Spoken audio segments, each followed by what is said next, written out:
상계 걸어서 문상 드리고 하려고 그러는데 이렇게 갑자기 이 법문을 하게 되었습니다.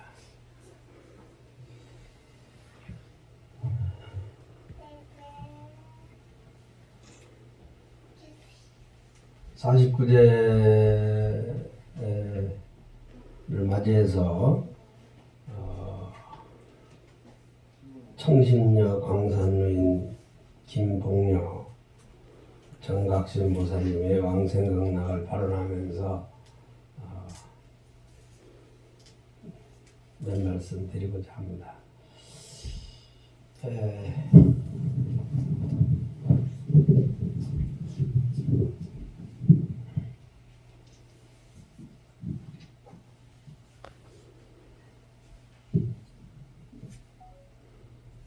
우리가 세상을 살면서 그 진리를 접하고 또 종교를 접하고 그런 경우가 많이 있는데 또 실질적으로 같은 종교나 진리를 맞이한다 할지라도 정법을 만나서 바르게 믿는 것이 쉽지가 않습니다. 요새 제가 그 조계사나 봉헌사 법문을 통해서도 몇 번 말씀을 드렸습니다만은 그 불교를 하는 분들 중에서도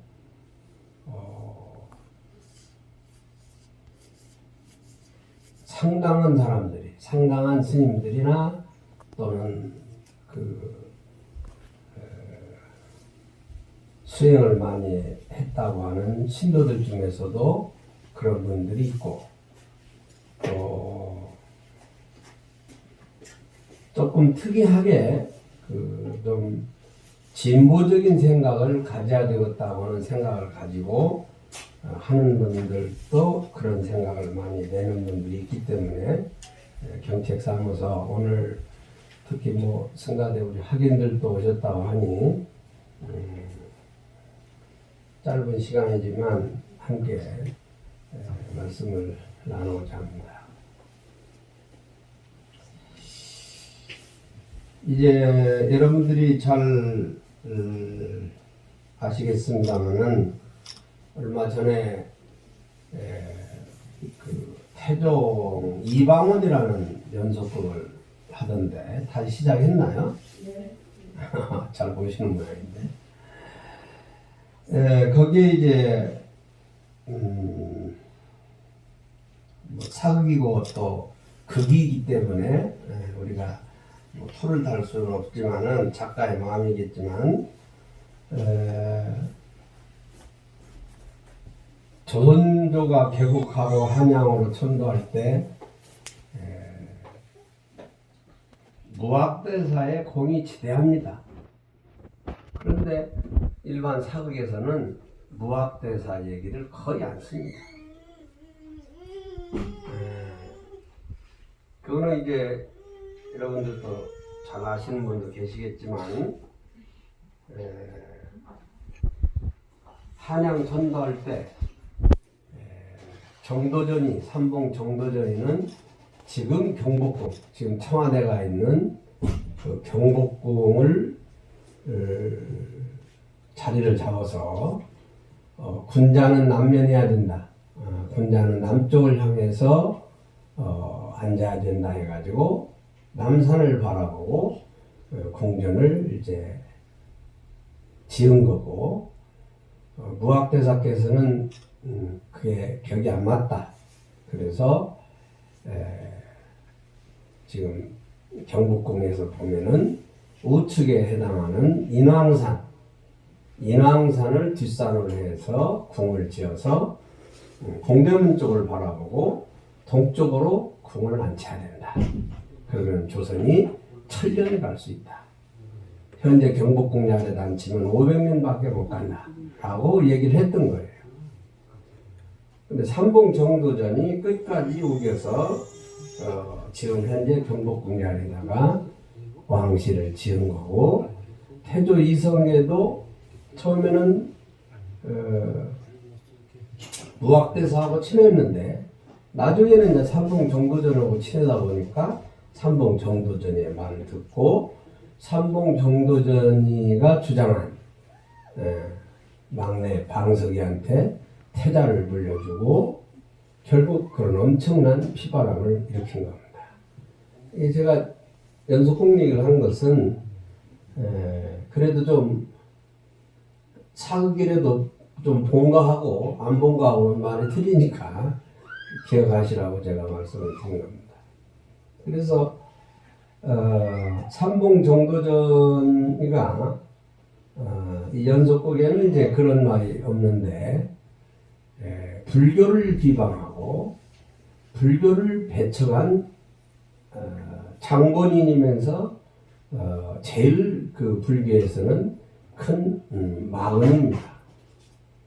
그래서 그분이 지은 글이 불시잡변이라고 하는 글입니다. 여러분 잘 아실 겁니다. 그 불시잡변을 지어서 불교를 비방을 했습니다. 그래서 그 불시잡변을 지은 그 해에 태종 이방원한테 타살됐어요. 맞아서 돌아가셨습니다.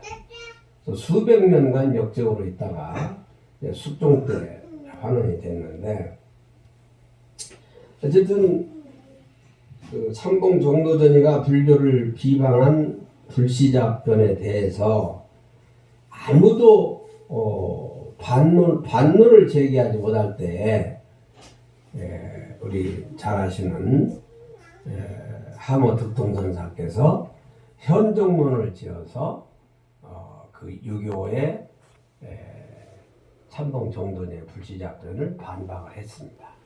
근데 이 하모 득통선사는 무학대사의 제자이고 하모 득통선사께서 현종론을 논문을 지으셨지 그 상소를 올렸다든가 그런 게 아니에요. 근데 200년 후에 현종 때 현종이 이제 즉위하면서 왕 송시열이나 이런 사람들이 이제 불교를 완전히 말살해야 된다 해가지고 강남 봉원사하고 저기 봉선사 이 사찰을 전부 철폐를 하려고 시도를 했습니다. 그래서 궁중 옆에 있던 인수원 자수원이라는 비구니 사찰 두 군데를 철거하고 그리고서 이제 나머지 사찰을 철거하려고 할 때 그때 이제 백곡 천흥스님께서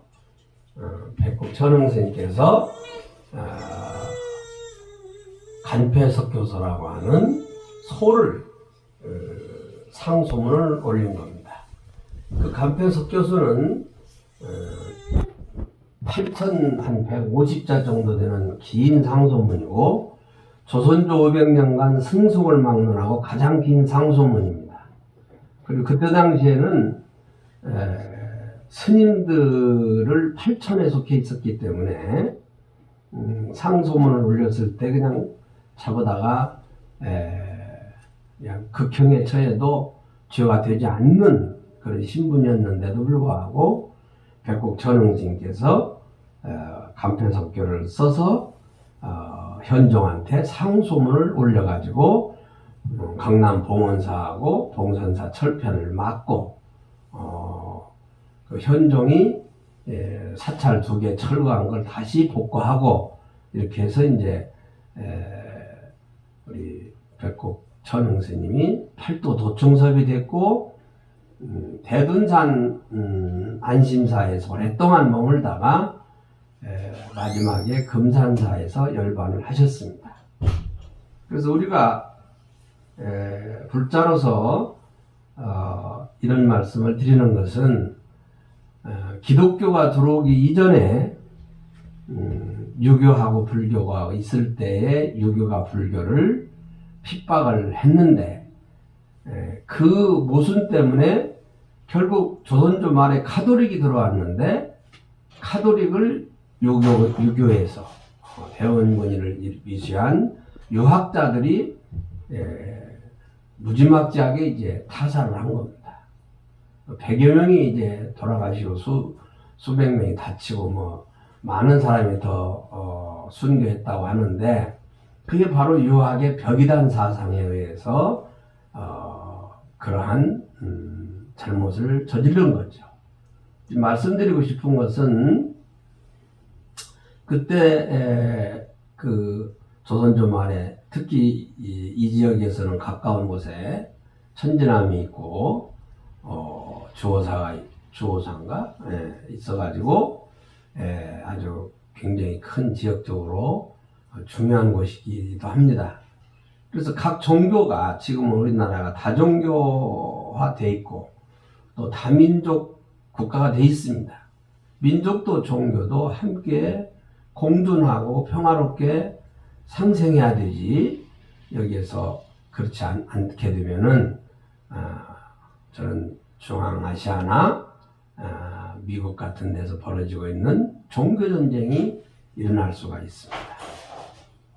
오늘 관상리에서 사셨던 정각신보살님 49제 때 웬 뜬금없는 그렇게 상당히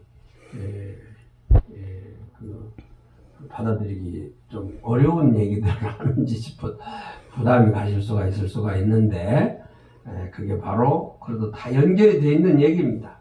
드리고 싶은 얘기는 유교에서는 인간이라고 하는 것은 태어났다가 몸을 버리면 그걸로 끝이라는 겁니다. 정신이라는 것도 사람이 육체가 태어날 때 어머니 아버지의 뱃속에서 태어날 때 정신이 깃들어서 그 육체가 흩어지면 정신도 흩어진다 라고 보는 겁니다. 무슨 내생이 있고 전생이 있고 쓸데없는 말도 안 되는 소리다. 얼핏 들으면 그게 맞는 것 같고 틀린 건 아니에요. 단면을 쪼개서 놓고 보면 그렇게 얘기할 수가 있어요. 그걸 가지고 삼봉정도전이 정면으로 불교를 비판을 한 책이 아까 말씀드린 불시잡변이에요. 무슨 전생이 있고 금생이 있느냐. 사람은 태어났다가 죽으면 끝이다. 그러면 어떤 사람이 물었습니다. 그럼 태어날 때 어떤 사람은 머리가 영리하고 어떤 사람은 그렇지 못하고 어떤 사람은 신분이 귀한 집에서 태어나고 어떤 사람은 천한 집에서 태어나느냐 어떤 사람은 아름답게 태어나 어떤 사람은 추하게 미추가 있느냐 이렇게 이제 묻습니다. 어떤 사람은 부잣집 아들로 태어나고 누구는 가난하게 태어나는 거야. 그럴 때 삼봉은 뭐라고 대답하냐면 하늘에 기가 있는데 두꺼운 길을 받으면 부자가 되고 얇은 길을 받으면 가난한 사람이 된다.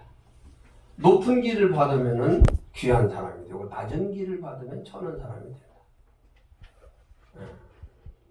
아름다운 길을 받으면 아름답고 그렇지 못하면 추하다. 이렇게 이제 얘기를 하는 거예요. 그러면 또 묻습니다. 그러면 어떤 사람이 높은 길을 받고 두꺼운 길을 받고 아름다운 길을 받느냐? 누구는 그렇지 못하고 저 수프교 다리 밑에 태어나고 누구는 이병철의 아들로 태어나느냐? 그건 그때 운명이라는 거예요. 운명이라. 그때 당해서 그냥 그렇게 되어지는 거라는 거예요. 그걸 믿습니까? 그 말은 지금 서양 사상하고 비슷한 얘기예요. 서양에 전생이 없기 때문에 서양은 기독교 계통에 전생이 없으니까 절대자가 나를 지금 이런 식으로 태어나게 했다는 거예요. 창조를 해서 금생에 어떻게 사느냐에 따라서 내생은 있어요. 지옥 가느냐 천당 가느냐 간다는 거예요. 그러니까 유교는 전생도 없고 내생도 없지만 서양 종교는 금생과 내생이 있다고 봐야 돼요. 그래서 제가 뭐 여기 계시는 분들은 다 잘 아시겠습니다만, 사람이 죽어서 다시 사람으로 태어날 수 있느냐 없느냐, 이 얘기를 한 게 부처님밖에 없어요. 불교밖에. 사람이 다시 죽어서 사람으로 태어난다라고 하는 말씀도 부처님만이 하신 거예요. 서양 종교는 지옥 아니면 천당밖에 못 가는 거예요. 단테가 연옥을 얘기했지만은 천당과 지옥만 얘기하는 거예요. 나머지 천상, 인간, 아수라, 축생하기, 지옥이 있는데 육도 윤회를 다 말을 못하고 이하 생략한 거죠. 사람이 다시 사람으로 태어날 수 있는 게 동양 종교이면서 우리 불교다. 사람이 다시 사람으로 태어나야 다시 만나는 거예요. 그러니까 천생연분이라는 말을 많이 쓰는데, 천생연분이라는 게 천생을 죽었다 살아났다 하면서 인연을 맺어야 일심동체인 부부가 된다. 천생을 죽었다 살아났다 하려면 50년씩만 잡더라도 5만 년이라는 세월이 흘러야 되는 거예요. 인간 세상뿐이 아니죠. 천상에도 있고 지옥하기 축생 다 다니면서 서로 인연을 맺는 거죠. 그래서 사람이 다시 사람으로 태어나서 서로 인연을 맺어서 결국 가까운 무천지간인 부부가 되기 때문에, 그 중에서도 가장 인연이 깊은, 촌수가 없어서 부부간에는 무천지간이라 가장 가깝지만 부자지간에는 촌수가 있습니다. 일촌에 촌수가 있어서 부부는 촌수가 없으니까 가장 가까우니까 같이 살 때야 가장 가깝지만 헤어지면 남이 되어버려요. 부자지간에는 엄마, 아빠, 자식 간에는 헤어져도 남이 될 수가 없어요. 촌수가 있어서. 형제간은 2촌, 3촌, 4촌 벌어지는 거죠. 어찌 보면은 부모하고 자식 간의 인연이 지중합니다. 부부 간의 인연도 지중하지만 부자지 간의 인연이 중하죠. 왜 그러냐면 나를 이 세상에 태어나게 해주신 분이니까. 어떠한 영웅 후벌이든 어떠한 잘난 사람이든 부모님을 의지하지 않고 이 세상에 태어날 수가 없습니다. 성령에 의해서 태어났다 하더라도 결국 어머니 몸에서 태어났지 그냥 지나가다 툭 떨어진 게 아니야. 만드는 것은 어떻게 만드는지 모르지만 태어나는 것은 어머니 몸에서 태어나야 돼. 우리나라의 설화는 또 저는 영암 쪽에 가면 우리 도선국사 설화 같은 걸 보면 아침에 처녀가 샘물기르러 갔다가 샘에 있는 오이를 주워 먹고 애를 잉태했다. 이렇게는 나오지만 그래도 그 최씨 어머니로 빙자해서 가자해서 태어나는 거죠. 그래서 드리고 싶은 말씀은 거기에 대해서 이제 백곡 천흥 스님이나 하머 득동선사는 뭐라고 말씀하셨냐면, 이제 우리가 종교적으로나 인지적으로 깨닫는 분들은 그걸 깨달을 수가 있습니다. 그러나 그걸 그렇지 못한 사람은 언어로서 설득을 하고 얘기를 해야 되니까. 그래서 이제 오늘 저녁에 해가 진다고 치면 내일 아침에 해가 뜨지 않는다고 하는 거와 똑같다. 저녁에 해가 지는데 내일 아침에 해가 뜨는 것은 당연지사인데 오늘 저녁에 해가 졌기 때문에 내일 아침에 해가 뜨지 않는다라고 얘기하는 거나 마찬가지다고 말이에요. 내생이 없다고 하는 것은. 그리고 지금 이 시간, 지금 12시 한 10분 정도 됐는데 이 시간은 내일 이 시간에 내일을 당해서 이 시간이 됐다고 치면 오늘 이 시간은 바로 어제가 되는 거예요. 그리고 오늘 이 시간에 내일 이 시간은 내생이 되죠. 내일이니까. 연장시키면 전생, 금생, 내생이 되는 거다. 시간을 연장시키면은 바로 그게 달이 되고 달이 연이 되고 연이 전생, 금생으로 넓어지는 거예요. 그래서 조금 전에 말씀드린 대로 금생에 태어나서 금생에 끝나버리면 자기가 지은 행위는 어떻게 되는 것인가? 그러면 우리가 뭐로 착한 일 하고 남을 베풀고 죄 안 짓고 이렇게 살 필요가 뭐가 있느냐? 금생에 끝나버리는데. 그래서 그 사람들이 최소한 얘기하는 건 금생에는 인과가 있다. 태어나서 죽을 때까지는 자기가 지은 대로 받는다라고 하는 거예요. 그런데 금생에 다 받지 못하는 거, 이건 어떡할 거죠? 인과는 현생보가 있고 후생보가 있고 순후생보가 있는데 그건 사람마다 다 틀리고 사람마다 다릅니다. 곡식을 심을 때도 봄에 심어서 봄에 바로 먹을 수 있는 상추나 이런 푸송가리 같은 건 바로 먹지만 봄에 심어서 가을에 거두는 곡식이 있고 봄에 심었다고 하더라도 몇 년이 지나야 열리는 과일나무들은 5년, 10년 후에나 과일이 열립니다. 나무 같은 것도 심으면 빨리 크는 나무도 있지만 좋은 나무, 큰 나무는 100년, 200년이 가야 나무가 됩니다. 그게 인과가 그렇게 다 틀리는데 금생에 태어나서 금생에 죽으면 다 받는 게 아니잖아요. 순후생보는 언제 받을 거예요? 내가 만일에 남 뺨을 한 대 때렸다. 그럼 뺨을 맞은 사람이 왜 때려! 하고 바로 달라드는 사람도 있고 한참 있다가 아니 왜 그래? 그런 사람도 있어요.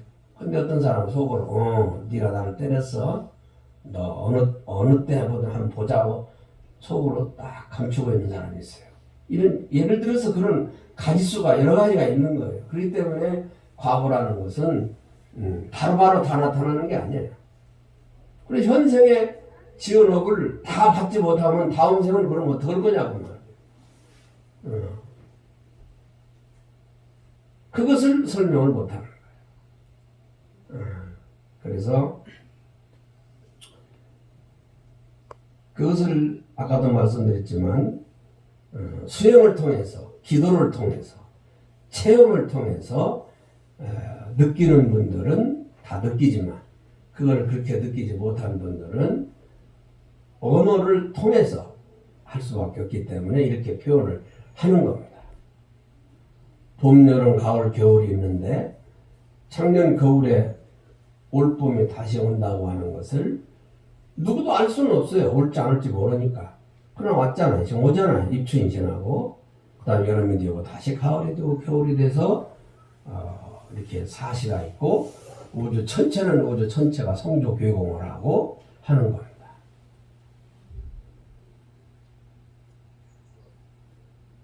조금 전에 들여다 말했습니다만 왜 부자지간이 중요하냐.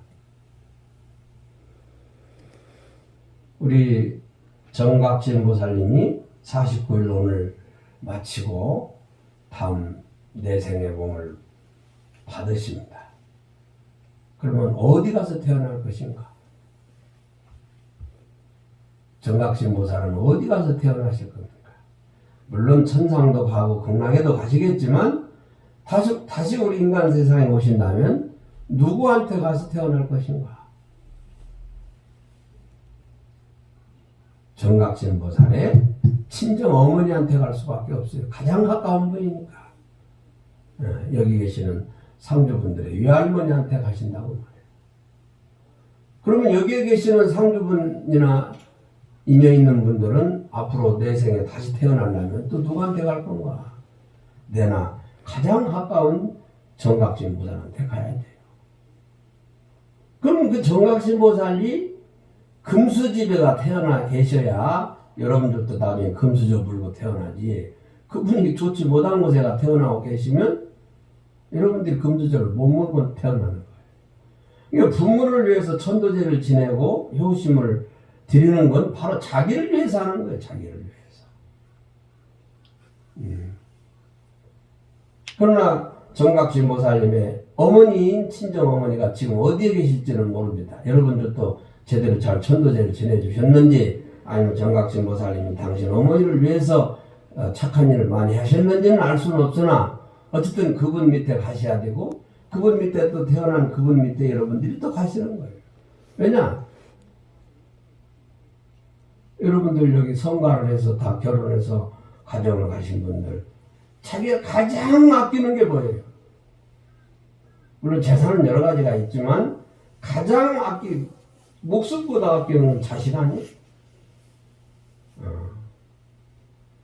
그 자식이 무엇보다도 귀중한데 그만큼 자식을 사랑했기 때문에 그 자식도 그 어머니만큼 자기를 사랑해주는 사람이 없으니까 결국은 그 어머니를 따라갈 수밖에 없는 거예요. 새로운 인연을 맺는 건 쉽지가 않습니다. 맺을 수는 있죠.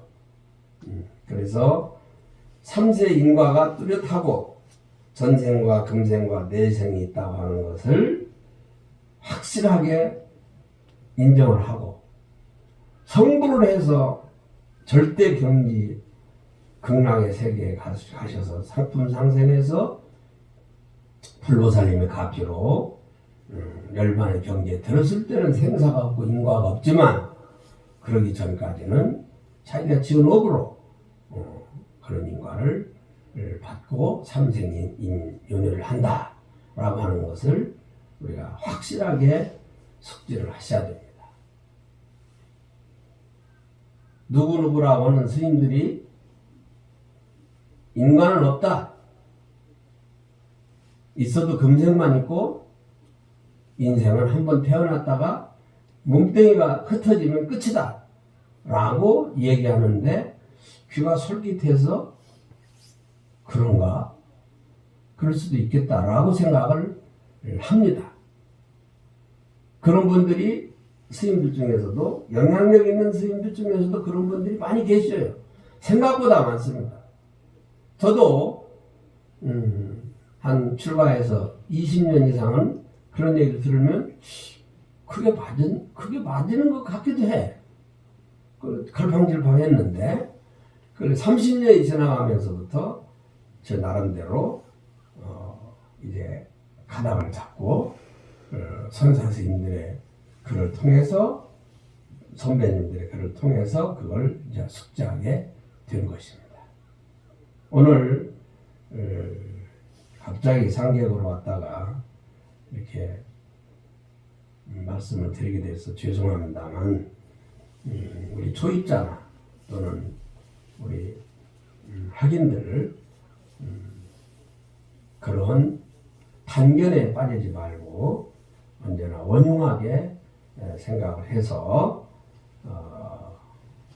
큰 우를 범하지 않기를 진심으로 바라면서 오늘 김제 청하면 관상리에 계셨던 출가사문 도원과 행여자 탄성이에요.